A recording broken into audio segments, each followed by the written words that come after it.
গভীর রাতে আল্লাহর দরবারে কান্নাকাটি করা, নামাজ আদায় করা, জিকির করা, তেলাওয়াত করার মধ্যে যে কত মজা, কেমনে বুঝবা? একটু আদায় করে দেখিও, দেখবা জীবনের যত বিষাদ, যত টেনশন, যত কষ্ট সব দূর হয়ে যাবে। দুনিয়া নিয়ে যেই পেরেশানি, আসল পরিচয় তখন পাইবা। গভীর রাতে আল্লাহর সঙ্গে কান্নাকাটির পরে দেখবা কি দিয়ে আমি পেরেশান হইলাম, এত পাগল আমি কেন? আমার সে বোকার দুনিয়ায় কেউ নাই। কার জন্য এত পেরেশান? এগুলো তো কিচ্ছু না, বরং আমি যার কাছে ফিরে যাব, ওই আল্লাহর মায়া, মোহাব্বত, ভালোবাসা অন্তরের মধ্যে স্থাপন করলে আমার যে কত শান্তি আর কত মায়া, কত মজা। এই দুনিয়ায় আমল করলাম না, মিথ্যা ছাড়লাম না, হারাম ছাড়লাম না, মানুষকে ঠকাইলাম, কতভাবে জেতার জন্য মিথ্যা কথা বললাম। ওই বেঈমান নাফরমান গুলোর জান কবজ কেমনে হবে জানো? আজরাইল আসবে তার জান কবজ করার জন্য।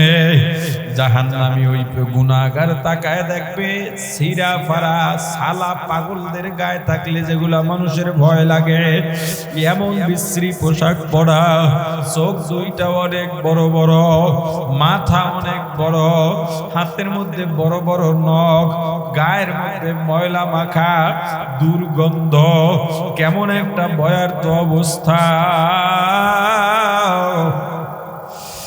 যাইতে চাইবে না, যাইতে চাইবে না। মুমিন যাওয়ার জন্য পাগল, কিন্তু গুনাহগার যাইতে চাইবে না। দৌড়াদৌড়ি শুরু করবে, পায়ের মাথার থেকে দৌড় শুরু করবে, শরীরের বিভিন্ন জায়গায় জান, কলব, রূহ পালাবার চেষ্টা করবে। আর বলবে আমাকে একটু সুযোগ দাও, আর কয়েকটা দিন সুযোগ দাও, আমি একটু ভালো আমল করে আসি। না, সুযোগ দেওয়া হবে না। লাকাদ কুনতা ফি গাফলাতিন মিন হাযা ফাকাশাফনা আনকা গিতাআক ফাবাসরুকাল ইয়াউমা হাদীদ। অন্তঃচক্ষু খুলে দেওয়া হবে, সব দেখবে যেগুলো সাধারণ মানুষ দেখতে পায় না। সে জান্নাতও দেখতে পাবে, জাহান্নামও দেখতে পাবে, ফেরেশতাও দেখতে পাবে। আল্লাহ বলবেন না না, সুযোগ হবে না, গাফিল ছিলি। এই দিনের কথাও তোদেরকে বলা হয়েছিল, এই ভয়াবহতার কথা বারবার বলা হয়েছে, কিন্তু মানিস নাই। আজকে চোখ খুলে দেওয়া হলো, কিন্তু আর সুযোগ পাবি না। ওই রূহ যখন পালাবার চেষ্টা করবে, এমন ভাবে রূহ কবজ করা হবে, টান মারা হবে। বর্ষি পাতলে যেমন মাছ, শোল মাছ বর্ষি গিলে ফেলে, টাকি মাছ বর্ষি গিলে ফেলে পেটের মধ্যে চলে যায়, ওই বর্ষি বের করা যায় না পেট না কেটে। পেট না কেটে বর্ষি টান দিলে পেটের নাড়ি বুড়ি সহ মাছের মুখ থেকে চলে আসে। বেঈমান নাফরমানের রূহটা, তার জানটা এমন ভাবে শরীর থেকে টেনে টেনে বের করা হবে। মৃত্যুর যন্ত্রণা এত কঠিন, বেঈমান নাফরমানের জন্য এর চাইতে বড় কঠিন যন্ত্রণা আর কিছু নাই। জান কবজ করার পরে সব টের পাবে, সব টের পাবে। কে কি করে? পানি বসাইছে গোসলের জন্য, নিজের জন্য মশারি টানাইছে। যখন গোসলের জন্য নেওয়া হবে, চিৎকার দিয়ে বলবে আমার এই শরীরকে আমি কত যত্ন করছি, তোমরা আমাকে বালিশ ছাড়াই এমনি শোয়াইয়া দিলাম। এই শরীরে কত সাবান লোবান লাগাইলাম, সোনো পাউডার মাখলাম, সুগন্ধি মাখলাম। আমার শরীরে আস্তে একটু ডলা দাও, ব্যথা পায়। আমি একজন জমিদার ছিলাম, আমার কাছে মানুষ আসতে ভয় পাইতো। তোমরা এত অবহেলা কেন করো? কিন্তু কেউ শুনবে না, শুধুমাত্র মানুষ দেখবে না, বাকি সারা পৃথিবীর সব প্রাণী মৃত ব্যক্তির আহাজারি শুনতে পাবে, দেখতে পাবে। তিনখানা পাতলা কাপড়ের প্যাকেট বানাইয়া মহিলাদেরকে 5টা কাপড় পরাইয়া খাটে উঠাইয়া জানাজার সামনে নেবে, চিৎকার শুরু করবে, উঠে বসতে চাইবে, মনে করতেছে আমি ডাকি ওরা কেন শোনে না। জানাজা পড়াইতেছে, জানাজা হয়ে গেছে, 4 জনে কাঁধে নিয়ে যখন কবরের দিকে রওনা দেবে, এত জোরে জোরে ডাকবে, সন্তানগুলো যখন ডাকবে আব্বু আব্বু বলে ডাকবে আর কাঁদবে, ওই খাটে চড়া মৃত্যু ব্যক্তিও শুনবে, সন্তানের ডাকে নিজেও জবাব দেবে, কাকুতি মিনতি করবে, কিন্তু তার ডাক কেউ শুনতে পারবে না। ওয়াত্তিনি ওয়াজ্জাইতুনি ওয়া তুরি সিনিনা ওয়া হাযাল বালাদিল আমিন।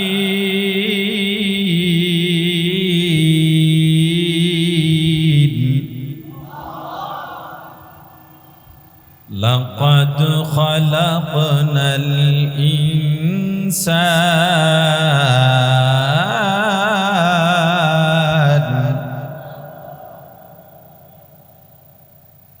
লাকাদ খালাকনাল ইনসান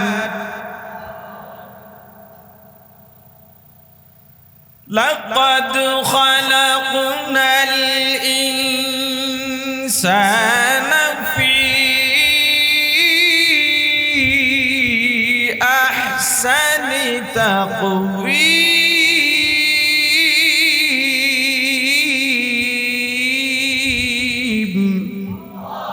গর্ব সূরত आदमी इंसा बुदे अहमद अबू जहलो हम के साबुदे ला इलाहा इल्लल्लाह ला इलाहा इल्लल्लाह ला इलाहा इल्लल्लाह ला इलाहा इल्लल्लाह ला इलाहा इल्लल्लाह ला इलाहा इल्लल्लाह सुब्हानल्लाह वल्हम्दुलिल्लाह ला इलाहा इल्लल्लाह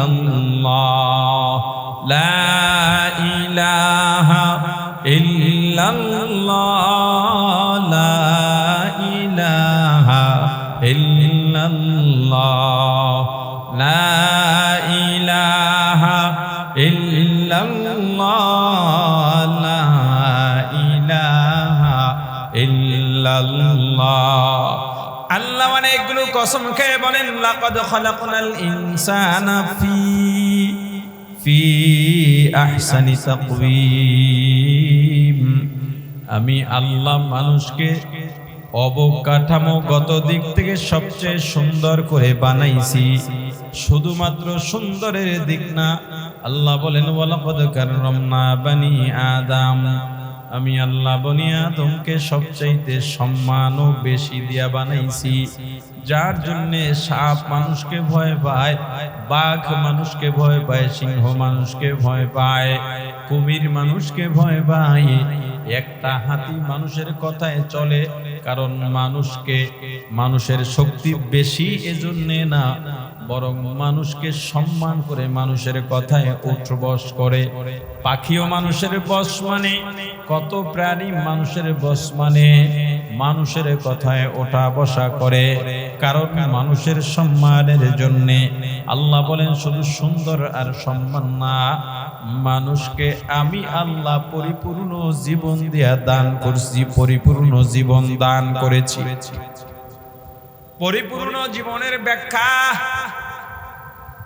পাখির বাসা থাকে গাছের উপরে, ঝড় এলে পড়ে যায়, বৃষ্টি এলে ভিজে যায়, কোনো সুরক্ষা নাই। কিন্তু মানুষের এত সুন্দর বাসস্থানের ব্যবস্থা আল্লাহ করেছেন, রোদ বৃষ্টি ঝড় কোনো সমস্যা নাই, গরম ঠান্ডায় সমস্যা নাই।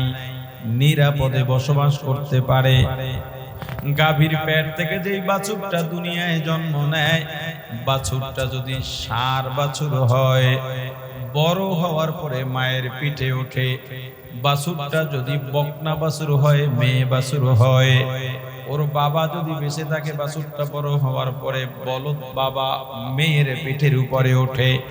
আল্লাহ বলেন, বান্দা তোমার জন্য এমন জীবন আমি দান করি নাই, বরং তুমি শরিয়া সম্মতভাবে যেই মেয়েটাকে বিয়ে করবা, আমি আল্লাহ সারা পৃথিবীর সব পুরুষের জন্য তোমার বিবিকে হারাম বানায়া দিলাম। আল্লাহ মানুষকে এত সুন্দর জীবন দান করেছেন, দুইটা গরুকে দাঁড়ায় ঘন্টার পর ঘন্টা কথা বলতে দেখবা না, দুইটা পাখিও ঘন্টার পর ঘন্টা দাঁড়ায় কথা বলে না। কিন্তু মানুষ তোমার যখন 1-1.5 বছর বয়স শুরু হয়, কথা বলা শুরু হয়, পারো না, চেষ্টা করো, বলতেই আসো, অনুভূতি প্রকাশ করো। অনুভূতি প্রকাশ করার জন্য তোমার জবানে আমি আল্লাহ ভাষা দিলাম, এত সুন্দর ভাষা। আবার ব্যথা পাইলে অনুভূতি কেমনে প্রকাশ করবা, তার জন্য চোখে পানি দিয়া দিলাম। আনন্দ কেমনে প্রকাশ করবা, তার জন্য তোমার মাঝে উৎফুল্লতা দান করলাম। তোমার মেজাজ ভালো না থাকলে কেমনে রাগ করবা, তাও তোমার মাঝে আমি আল্লাহ দিয়া দিলাম।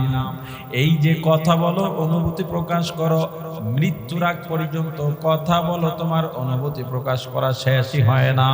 তোমাকে এমন সুন্দর একটা জীবন দান করলাম, কাইফা তাকফুরুনা বিল্লাহ, এরপরও কিভাবে আল্লাহর সঙ্গে কুফরি করো, নাফরমানি করো, নেয়ামত পাওয়ার পরে হওয়া কৃতজ্ঞ হও।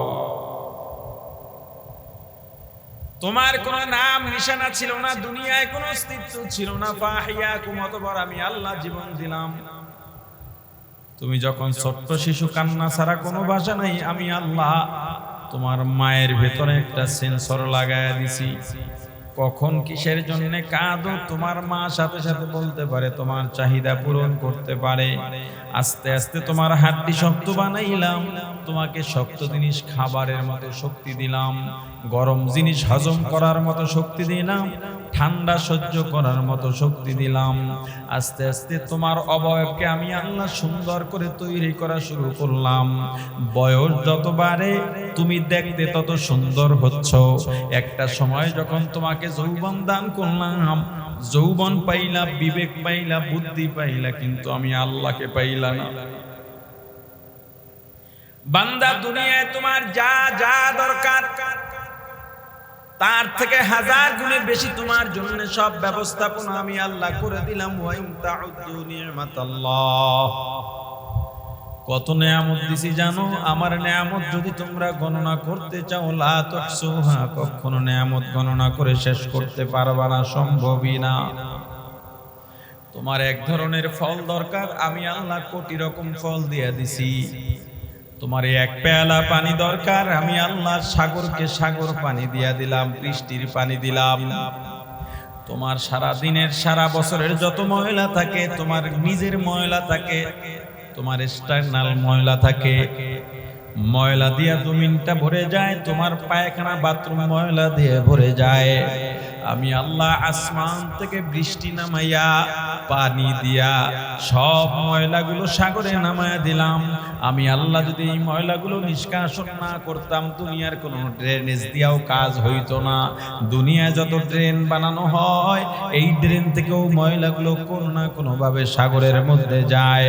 বান্দা, ময়লা যদি আমি আল্লাহ এমনি পরিষ্কার না করতাম, এই দুনিয়ার মানুষ আস্তে আস্তে বসবাসের অনুপযোগী হয়ে যেত, গন্ধে বাসায় থাকতে পারতো না।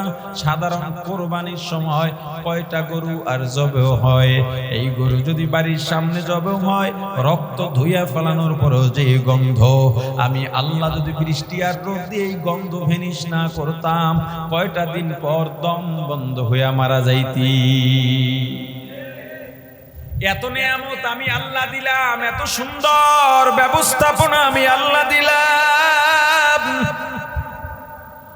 এরপরেও কাইফা তাকফুরুনা বিল্লাহ, কিভাবে আমি আল্লাহর সঙ্গে কুফরি করো, নাফরমানি করো। বান্দা, দুনিয়ার মায়ায় পড়লা, দুনিয়ার মায়ায় জড়াইলা, ভুলে গেছো সুম্মা ইউমীতুকুম, আবার মরা লাগবে। দুনিয়ার মানুষ মরবে কি মরবে না, ওই মরাটাও শেষ নয়। সুম্মা ইউহয়িকুম, আবার জীবিত করা হবে, জীবিত করে ছেড়ে দেওয়া হবে না। সুম্মা ইলাইহি তুরজাউন, আল্লাহর কাঠগড়ায় হাজিরা দেওয়া লাগবে।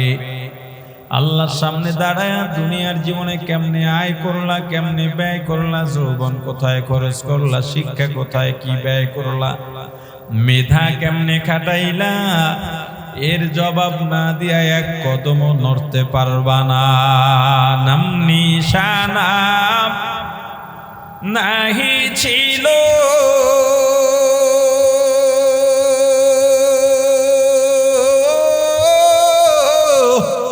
শিশু জীবন কে বাদিল,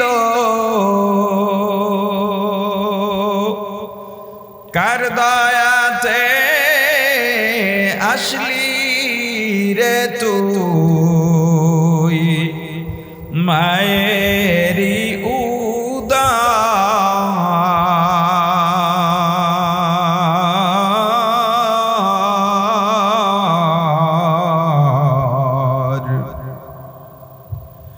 না মানলি ফরমান রে তুই, না মানলি কুরআন। শিশু ছিলি জাওয়ান হইলি,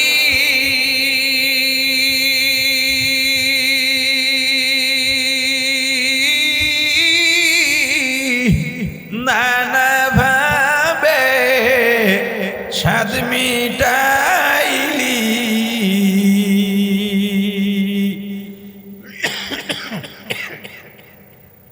শিশু ছিলি জাওয়ান হইলি,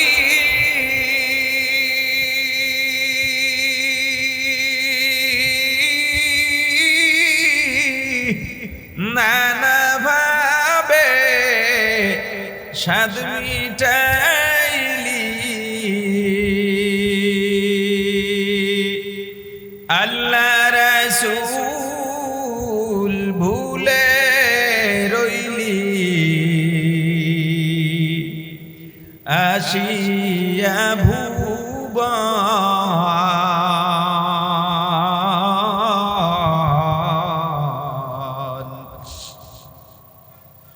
না মানলি ফরমান রে তুই, না মানলি কুরআন। যতই কর বাহাদুরি,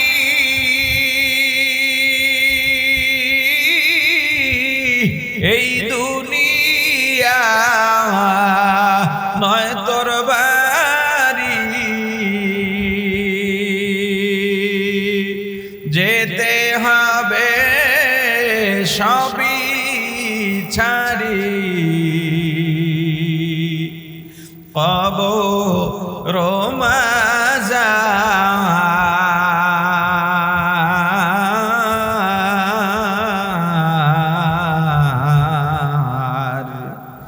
না মানলি ফরমান রে তুই, না মানলি কুরআন।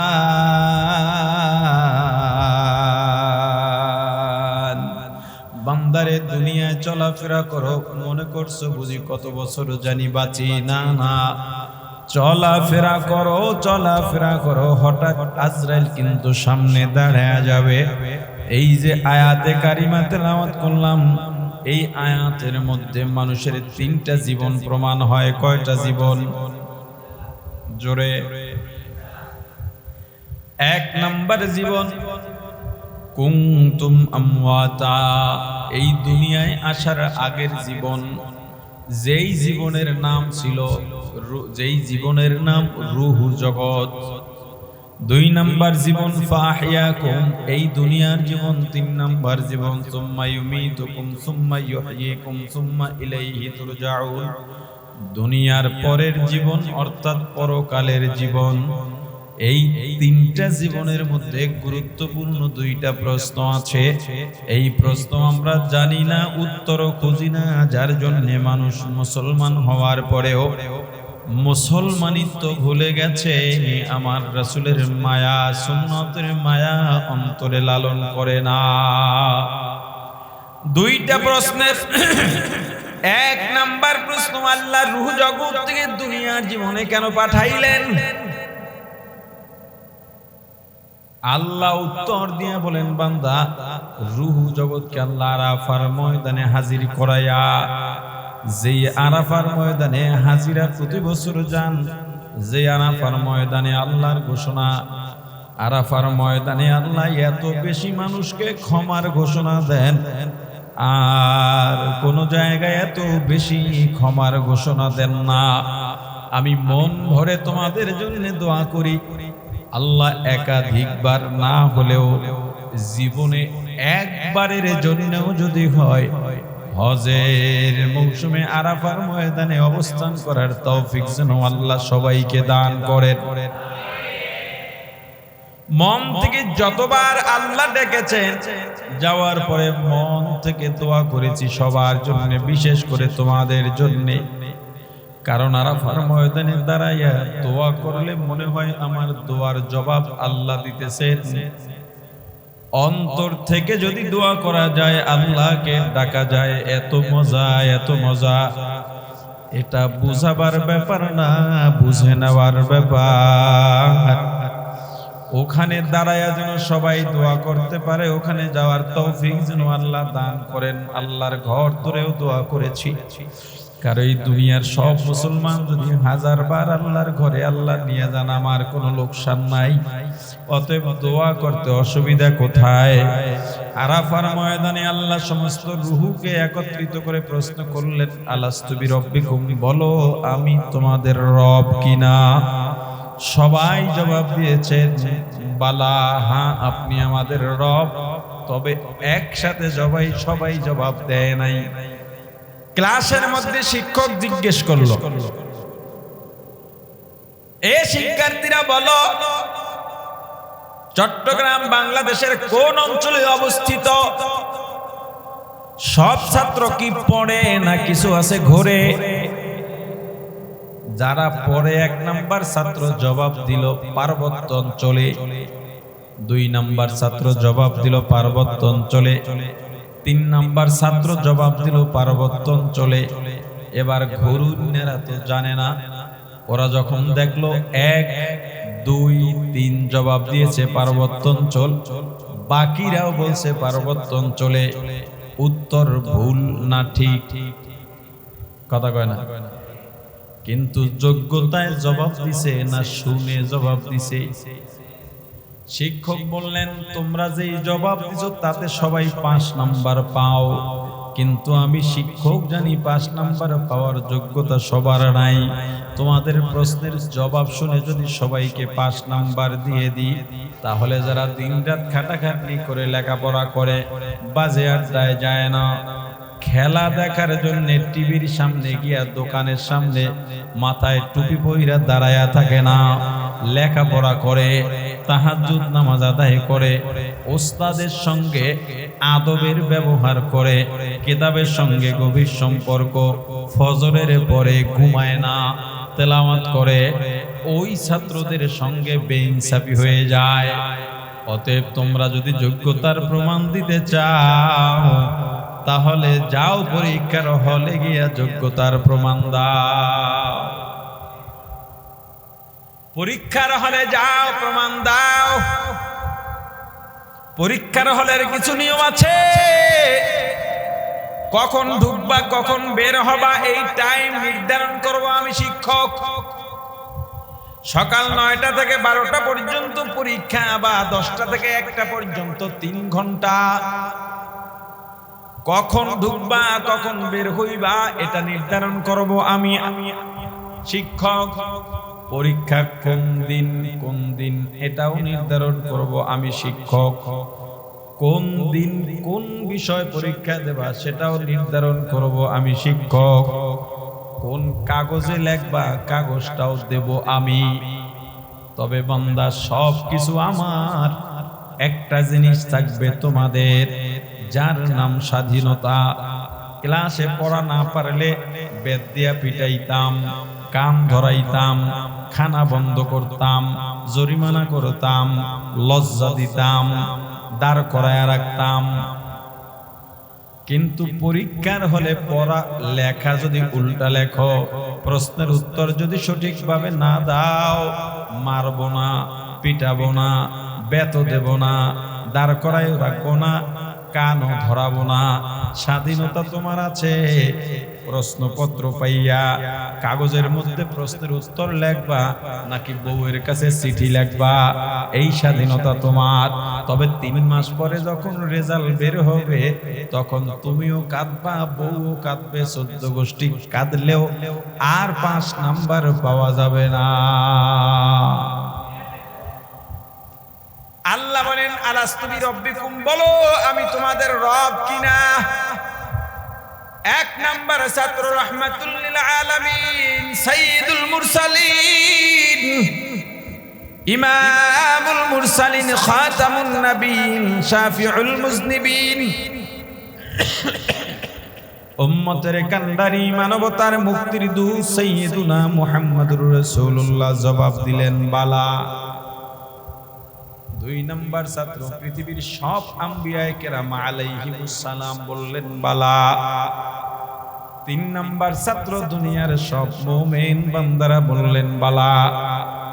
এবার ঘুরুন্না ছাত্র আবু জাহেলও বলছে বালা। উত্তর ঠিক না ভুল? কথা কয় না? যোগ্যতায় দিছে না শুনে দিছে? আল্লাহ বললেন প্রশ্নের উত্তর যা দিছো সবার সঠিক, এই হিসেবে সবাই জান্নাত পাও। কিন্তু আমি আল্লাহ জানি জান্নাত পাওয়ার যোগ্যতা সবার নাই। এখন যদি আমি আল্লাহ তোমাদেরকে প্রশ্নের উত্তর অনুযায়ী সবাইকে জান্নাত দিয়া দিই, তাহলে আমার একদল বান্দা আছে যেই বান্দাকে আমি আল্লাহ দুনিয়ায় কোনো স্বাচ্ছন্দ্য দিই নাই, 3 বেলা খাবার খাইতে পারে নাই, রিকশা চালাইছে, অটো চালাইছে, লেবারির কাজ করছে, কুলির কাজ করছে, যখনই কাজ করছে হাত দিয়া হাতের কাজ করছে, কিন্তু জবানে ছিল লা ইলাহা ইল্লাল্লাহ, লা ইলাহা ইল্লাল্লাহ, লা ইলাহা ইল্লাল্লাহ, সুবহানাল্লাহ ওয়ালহামদুলিল্লাহ, লা ইলাহা ইল্লাল্লাহ, লা ইলাহা ইল্লাল্লাহ, লা ইলাহা ইল্লাল্লাহ। বাড়িতে যায় গেলে অল্প জমির মধ্যে খেরের ঘর, সামান্য পাতলা বা পুরান কম দামি টিন কেনারও টাকা নাই। ওই কলা গাছের ডিগা দিয়া, কলার ডাল দিয়া পর্দা বানাইছে। দেখছো কেরাম? দেখবা 2-1 বাড়িতে সুবরের খোল, সুপারি গাছের খোল, নারিকেলের খোল অথবা কলা গাছের খোল দিয়া ছোট্ট একটা বাড়ি, তার চারপাশে সুন্দরভাবে আটকায় দিয়েছে, ভেতরের মহিলারা যাতে পর্দায় থাকতে পারে। সারা দিন এত কষ্ট, বছরে একবার ইলিশ মাছ খাইতে পারে না। কোরবানি দেওয়ার মতো যোগ্যতাও আমি আল্লাহ দিই নাই। যদি কোনো হৃদয়বান তার বাসায় গোশত দিয়েছে, তাহলে কোরবানির দিন স্ত্রী সন্তান নিয়ে খেতে পেরেছে। না হয় ঘরের দরজা বন্ধ করে নিঃশ্বাস নিয়া দিনটা কাটায়া দিছে। তবুও বান্দা কখনো অশুকরিয়া করে নাই, বরং গভীর রাতে যায় নামাজে দাঁড়ায়া চোখের পানি ছেড়ে আমি আল্লাহর দরবারে কান্নাকাটি করেছে। আমার ওই বান্দাদের সাথে বেইনসাফি হয়। আর যদি আমি আল্লাহর ইলম অনুযায়ী কারা কারা জাহান্নামে, তাদেরকে জাহান্নামে দিয়া দিই, জান্নাতীদের জান্নাতে দিয়া দিই। তখন জাহান্নামীরা প্রশ্ন করবা, একই প্রশ্নের উত্তর দেওয়ার পরে একদল জান্নাতে আর একদল জাহান্নামে। কেন? আমি আল্লাহ যদি দিতাম, আমি আল্লাহর উপরে কারো ক্ষমতা নাই, করতে পারতাম, কিন্তু আজীবন অভিযোগ দিতা আমি বেইনসাফগার। না না, এই প্রশ্ন তোমাদেরকে করতে দেব না, বরং তোমরা পরীক্ষার হলে যাও, পরীক্ষা দাও, প্রমাণ করো তুমি জান্নাতে যাওয়ার যোগ্য কিনা। পরীক্ষার হল নির্ধারণ করব আমি আল্লাহ। পরীক্ষার হলে কখন যাইবা, কখন বের হইবা নির্ধারণ করব আমি আল্লাহ। পরীক্ষার হলে সব কিছু আমার, একটা জিনিস তোমার। অনেকগুলো কসম খেয়ে আল্লাহ বলেন ফাআলহামাহা ফুজুরাহা ওয়া তাকওয়াহা। বান্দা চাইলে গুনাহ করতে পারো, নেকও করতে পারো, স্বাধীনতা তোমার, ইচ্ছা শক্তি তোমাকে দিলাম। কারণ পরীক্ষার হলে অন্যায় করো আর ন্যায় করো বাধা দেওয়া যায় না। তবে বান্দা মৃত্যুর পরে যখন তুমি স্বাধীনতা পাইয়া যদি গুনাহ করো, ফল পাইবা, তখন কান্নাকাটি করেও কোনো লাভ হবে না। দুনিয়ার পরীক্ষায় ফেল করলে আবার পরীক্ষা দেওয়ার সুযোগ পাওয়া যায়, কিন্তু আখিরাতের প্রশ্নে, কবরের প্রশ্নে যদি ফেল করো, দ্বিতীয়বার আর সুযোগ পাওয়া যাবে না। আল্লাহ বলেন বান্দা দুনিয়ায় পাঠাইছি তোমাদের পরীক্ষা করার জন্য। আল্লাযী খালাকাল মাউতা ওয়াল হায়াতা লিয়াবলুয়াকুম আইয়ুকুম আহসানু আমালা। আল্লাহ বলেন বান্দা দুনিয়ায় দুইটা কারণে পাঠাইলাম, একটা হলো তোমাদের পরীক্ষা করার জন্য, আর একটা হলো কে কতদূর নেক আমল করতে পারো সেটা দেখার জন্য। দুনিয়ায় স্বাধীনতা পাইয়া নেকের কাজ করলা না, গুনাহ করে বেড়াইলা, আমি আল্লাহ বাধা দেব না। মিথ্যা বলো, স্বাধীনতা আছে, হারাম খাও, স্বাধীনতা আছে, পরের হক নষ্ট করো, স্বাধীনতা আছে, কুফরি গণতন্ত্রের রাজনীতির পিছনে দৌড়াইয়া দৌড়াইয়া মানুষের উপরে অত্যাচার করো, স্বাধীনতা আছে। কিন্তু কিয়ামতের ময়দানে সব আমল যখন সামনে দাঁড়াবে, হাজার চিল্লা চিল্লি কান্নাকাটি করেও কোনো পার পাওয়া যাবে না। কাইফা তাকফুরুনা বিল্লাহ, কিভাবে আমি আল্লাহর সঙ্গে নাফরমানি করো, কুফরি করো। এই দুনিয়া তোমার পরীক্ষার হল, তোমার কি খবর নাই মরা লাগবে, আজরাইল যখন আসবে তোমার অবস্থা কি হবে। আজরাইল যখন আসবে, আজরাইল দেখার সঙ্গে সঙ্গে মুমিন হোক আর কাফের হোক, দুনিয়া আর পরকালের মাঝামাঝি জায়গায় আলমে বরজখে অবস্থান করবে, অচেতন হয়ে যাবে। মুমিন বান্দা কামনা করবে তাড়াতাড়ি আমার জান কবজ করে নাও, আমি আমার আল্লাহর সঙ্গে দেখা করতে যাব, দিদার করতে যাব। মুমিন দেখবে এত সুন্দর পোশাক, সুঘ্রাণ, এত সুন্দর চেহারা। আজরাইল আসবে, সাথী তার দলবল নিয়ে ফেরেশতারা আসবে তাকে স্বাগত জানাবার জন্য। তাদেরকে দেখলেই অন্তরটা শান্ত হয়ে যাবে। দেখলে মনে হবে তারা জানি আমার কত বছরের বন্ধু, পরম আত্মীয়দের চেয়ে আমার আপনার কেউ নাই। মুমিন বান্দার রূহ বের হবে, জগ থেকে যেমন পানি ঢালে বা পাত্র থেকে যেমন সহজে পানি বের হয়ে আসে, মুমিন বান্দার রূহটা ওইভাবে বের করে নিয়ে যাবে। আর দুনিয়ায় যারা স্বাধীনতা পাওয়ার পর গুনাহ করেই গেছে, ওলামায়ে কেরামের কথা মানে নাই, কর্ণপাত করে নাই, জীবনটা কাটায় দিল, দাড়িগুলো পেকে গেল, আমার রাসূলের দরুদ ঠিকভাবে পড়তে পারে নাই, কয়শবার পড়ছে তারও হিসাব নাই। অথচ মুমিন দরকার ছিল দৈনিক কমপক্ষে 1000 বার দরুদ পড়া, একেবারে না পারলেও 100 বার দরুদ শরীফ পড়া, আমার আল্লাহর নামের জিকির করা, কয়েক পৃষ্ঠা তেলাওয়াত করা, না পারলে অন্তত 10 আয়াত তেলাওয়াত করা। ফরজ নামাজের পর তাড়াহুড়া না করে বসে বসে বসে কিছু তসবিহ পড়া, নামাজ শেষ হইলে নামাজের বিছনা থেকে ওঠার জন্য তাড়াহুড়া না করা, নামাজে দাঁড়াইলে এত সুন্দরভাবে নামাজ আদায় করবে, সাহাবীদের নামাজের সময় পাখি এসে তাদের কাঁধে বসতো, মনে করতে এটা গাছ। হযরত আলীর বাহুর মধ্যে তীর ঢুকে গেছে, আমার রাসূল বলছেন পারবা না, বের করতে পারবা না। আমার আলী যখন নামাজে দাঁড়াবে তখন বের করবা, টের পাবে না, আল্লাহর সঙ্গে এতটা মিশে যাবে।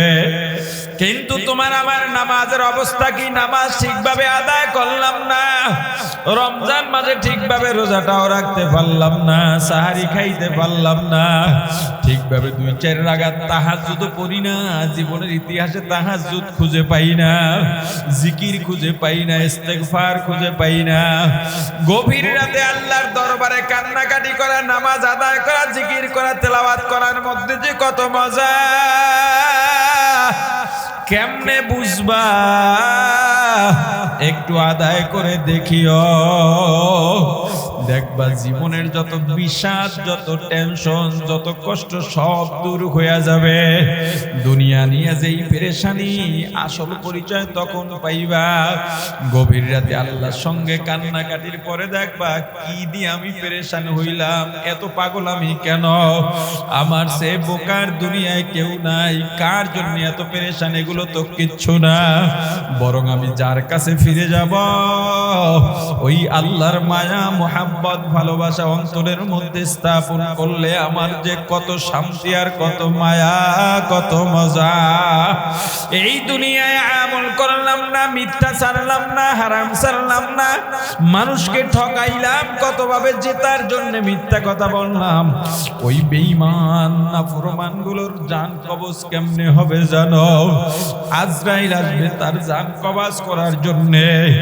জাহান্নামী ওই গুনাহগার তাকায় দেখবে সিরা ফারা সালা পাগলদের গায়ে থাকলে যেগুলা মানুষের ভয় লাগে, এমন বিশ্রী পোশাক পরা, চোখ দুইটা অনেক বড় বড়, মাথা অনেক বড়, হাতের মধ্যে বড় বড় নখ, গায়ের মধ্যে ময়লা মাখা, দুর্গন্ধ, কেমন একটা ভয়ার্থ অবস্থা। যাইতে চাইবে না, যাইতে চাইবে না। মুমিন যাওয়ার জন্য পাগল, কিন্তু গুনাহগার যাইতে চাইবে না। দৌড়াদৌড়ি শুরু করবে, পায়ের মাথা থেকে দৌড় শুরু করবে, শরীরের বিভিন্ন জায়গায় জান, কলব, রূহ পালাবার চেষ্টা করবে, আর বলবে আমাকে একটু সুযোগ দাও, আর কয়েকটা দিন সুযোগ দাও, আমি একটু ভালো আমল করে আসি। না, সুযোগ দেওয়া হবে না। লাকাদ কুনতা ফি গাফলাতিন মিন হাযা ফাকাশাফনা আনকা গিতাআক ফাবাসরুকাল ইয়াউমা হাদীদ। অন্তঃচক্ষু খুলে দেওয়া হবে, সব দেখবে যেগুলো সাধারণ মানুষ দেখতে পায় না। সে জান্নাতও দেখতে পাবে, জাহান্নামও দেখতে পাবে, ফেরেশতাও দেখতে পাবে। আল্লাহ বলবেন না না, সুযোগ হবে না, গাফিল ছিলি।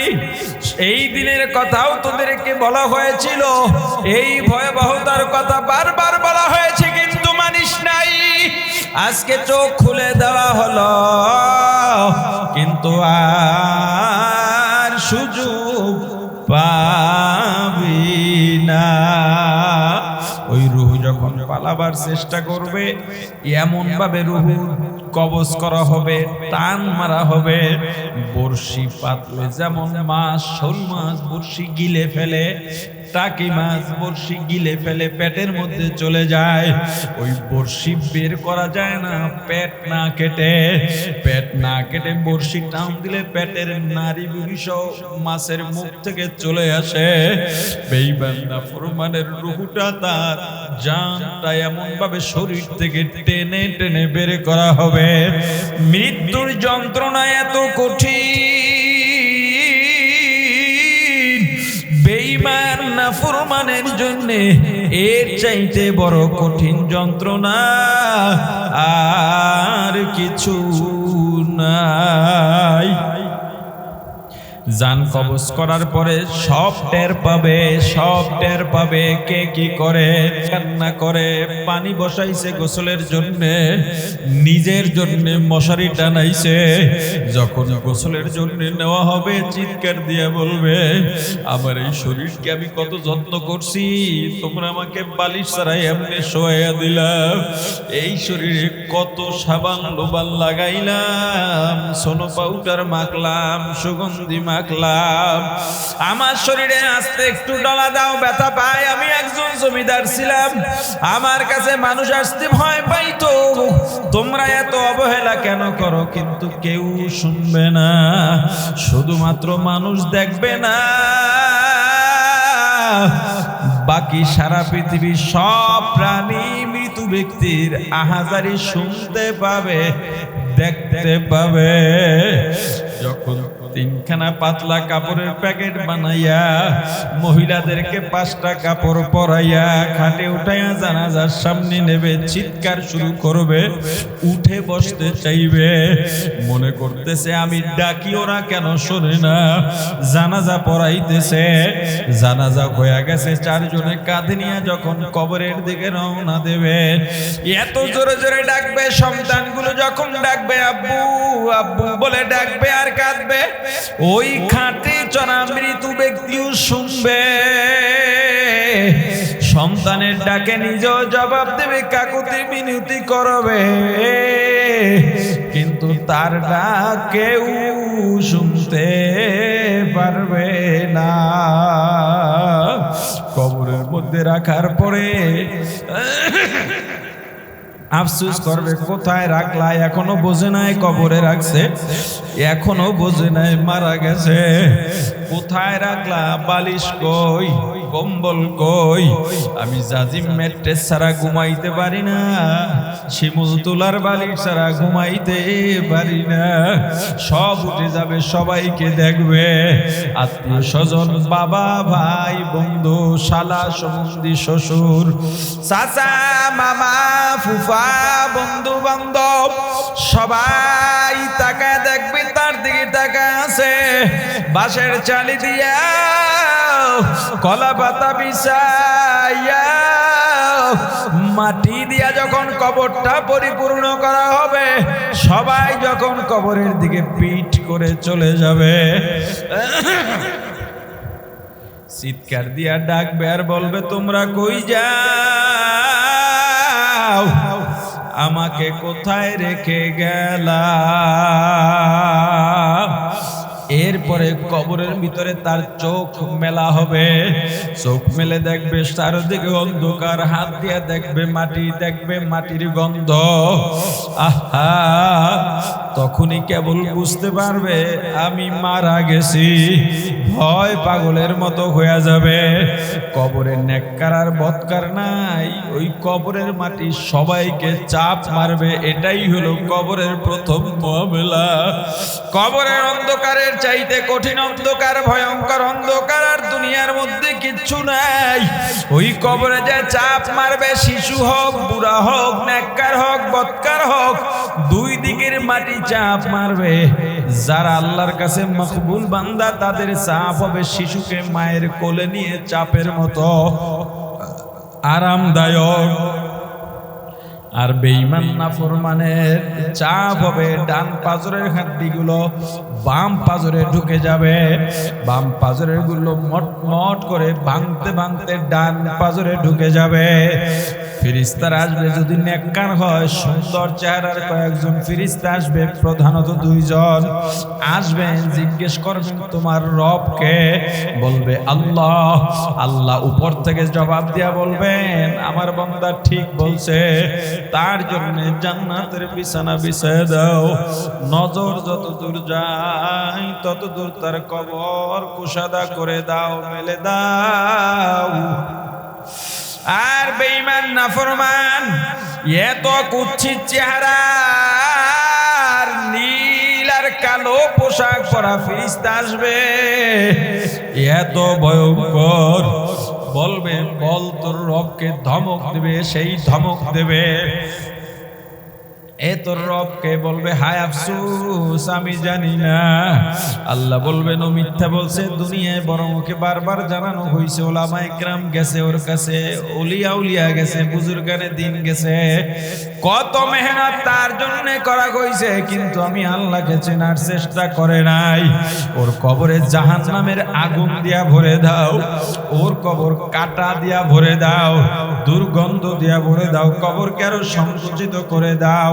ওরে দুনিয়ার মানুষ, আল্লাহ বলেন কাইফা তাকফুরুনা বিল্লাহ, কিভাবে আমি আল্লাহর সঙ্গে কুফরি করো, নাফরমানি করো, এগুলা কি সব ভুলে গেলা? ওই কবরে যাওয়ার আগে নিজেদের আমলকে শুদ্ধ বানাও, কলবকে সুন্দর বানাও। নিজের চেহারা সুন্দর রাখার জন্য কত কিরিম মাখো, কত সোনো মাখো, পাউডার মাখো। নিজের শরীর থেকে সুঘ্রাণ বের করবার জন্য কত পারফিউম মাখো, অথচ কলবের একটা সুঘ্রাণ দরকার, কলবটাকে সুন্দর করার জন্য কিচ্ছু করো না। আমার রাসূল বলেন কলব সুন্দর করার জন্য, কলবকে আল্লাহর পছন্দের উপযোগী বানাবার জন্য সবচেয়ে বড় ঔষধ হলো আল্লাহর নামের জিকির। এই জিকিরকে সাথী বানায় নাও। একটা তাসবিহ রাখো হাতের মধ্যে, কে কি বলবে দেখার দরকার নাই, কে কি তিরস্কার করলো দেখার দরকার নাই। তোমার একটু লজ্জা লজ্জা লাগবে, লাগে লাগুক। হাতের মধ্যে যদি তাসবিহ রাখো, আল্লাহর কসম করে বললাম, পরীক্ষা করে দেখো, তুমি না চাইতো তোমার দ্বারা দৈনিক 1000 বার জিকির হবে, ইস্তেগফার হবে, দরুদ শরীফ হবে।